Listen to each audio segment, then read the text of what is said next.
Hi kids, are you ready to have fun? Let's all hear it for Captain Crocodile. Yeah, great. Awesome. Hi, everyone. Hey Captain Croc, why don't you tell all the kids at home what we have in store for them today? I'd say probably a hot plate of overworked with a nice side of underpaid. Oh, it sounds like somebody needs to visit Camp Casey's Family Advocacy Center and sign up for their Remove the Stress workshop the second Wednesday of each month at 6:30. Yeah, maybe. Hey, do you think they could help me find a new job? I doubt it.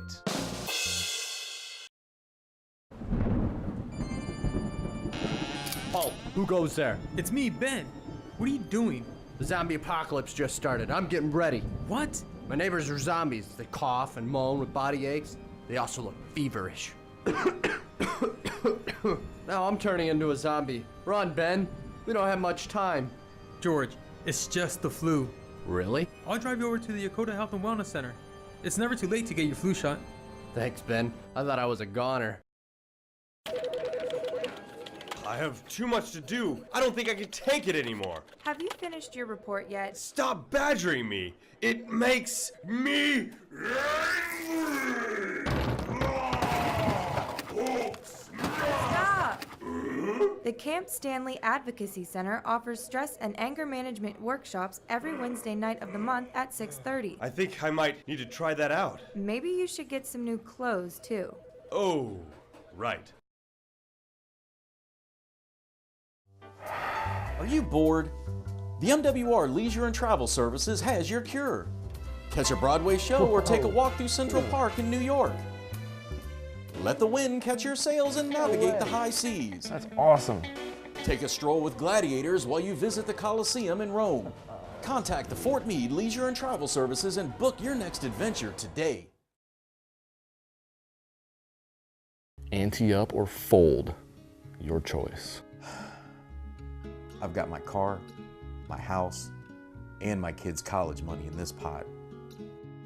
But I know I can win this hand. I'm going all in. Double aces, you lose.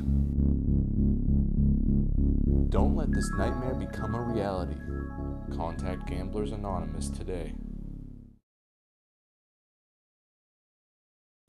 No wonder your father walked out on you. You should be embarrassed to be alive.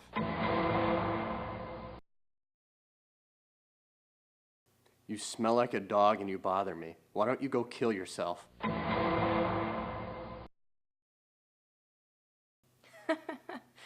As if.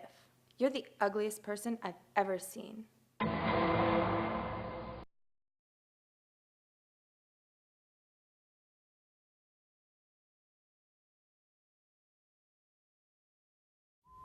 Some people think identity theft is some sort of joke. There's no joke when you left your cat card at the bus stop. Maybe you think it's hilarious, like that one time you left your credit card at that bar. But identity theft is real, and it can happen to anybody if you're not careful. Could happen to you.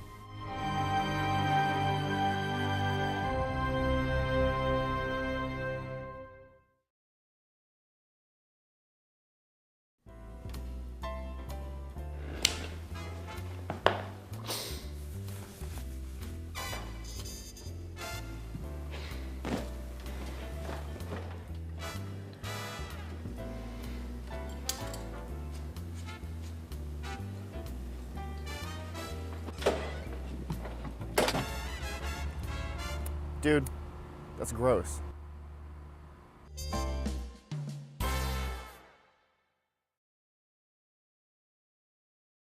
Hi, my name's Frank Johnson. I just recently signed up for a money-saving program online. I knew nothing about this program, but trusted it enough to send it all my important information. Now, I have bought a $100,000 car, paid for a vacation to the Bahamas, and liquidated all my accounts. All because I never expected identity theft could happen to me.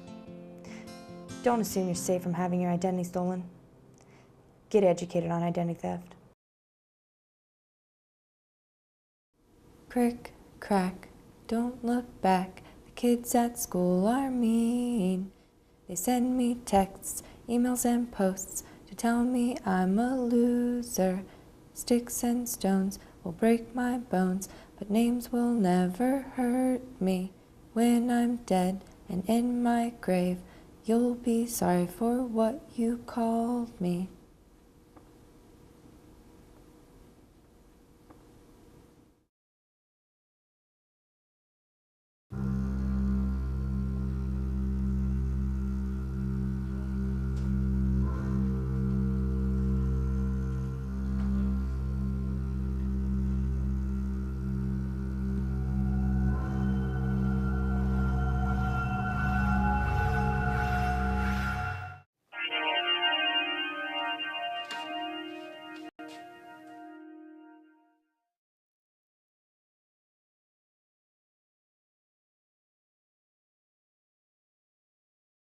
Injuries can happen anytime, anywhere.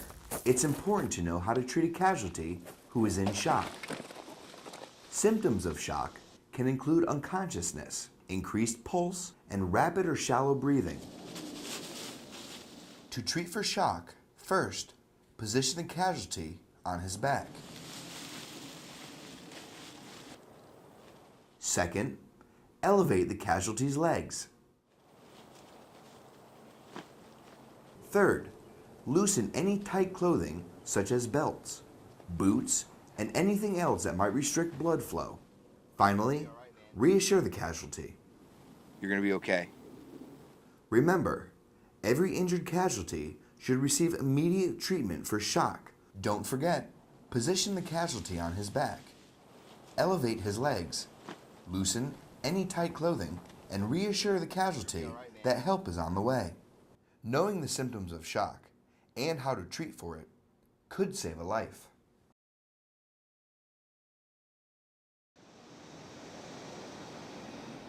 I didn't walk inside this building for probably 5 years at least.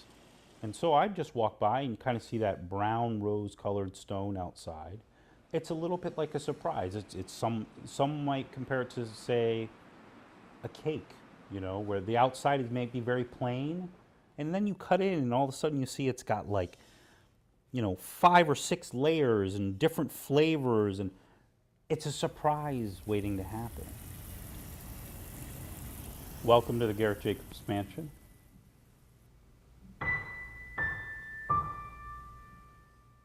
This building you're standing in was a wedding gift to Mr. and Mrs. Garrett before Mr. Robert Garrett succeeded his father as president of the B&O Railroad. Mr. Garrett died. Mrs. Garrett remarried Dr. Barton Jacobs.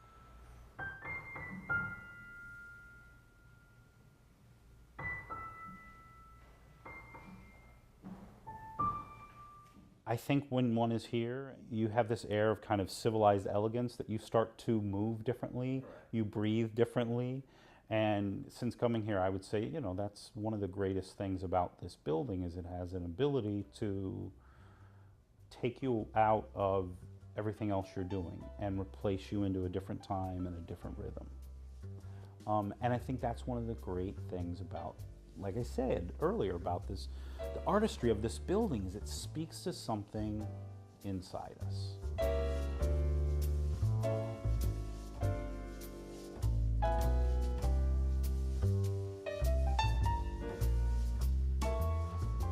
And I think as one walks and takes that journey, it is unavoidable to, at any point, see something stunningly beautiful, whether it's molding, stained glass, crystal hanging from a chandelier, restored floors, light bouncing off the floor. And I think that's what a building like this is supposed to do. It's supposed to speak to those intangible things within ourselves and let us be more creative and at peace.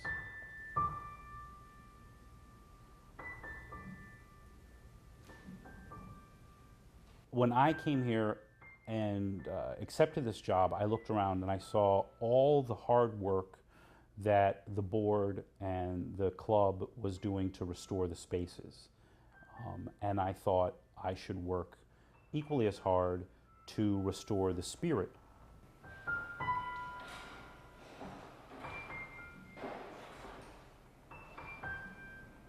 It's a gift. I mean, it's a gift to be here, and it's a gift to be given. That's what it means.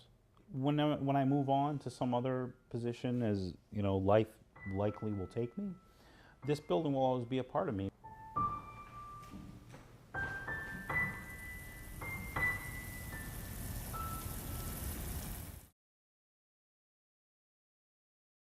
She's a beautiful vessel, Of course. strong and powerful, but dainty and elegant.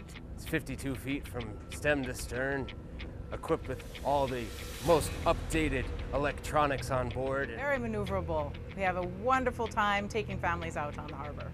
And then we pillage and plunder all their gold. Because we be pirates, and that's what we do, eh?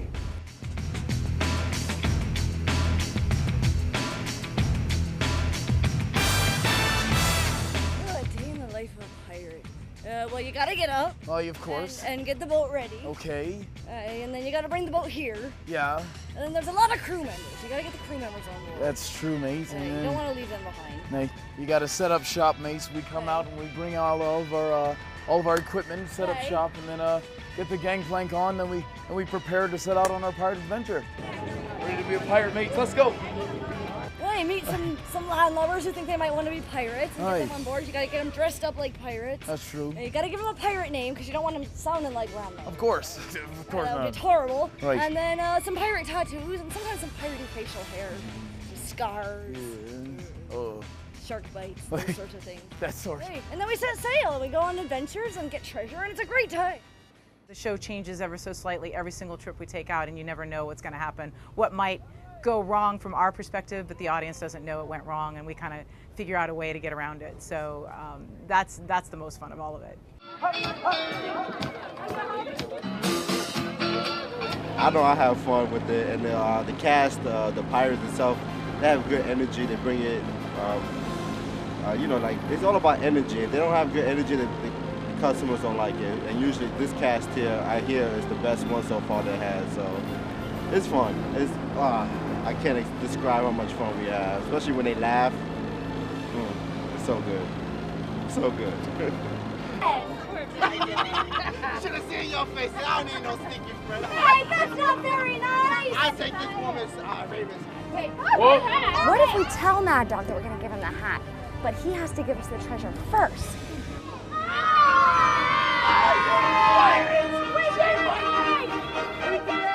The kids, they're always awesome. Just seeing them smile and make them laugh makes our day that much better.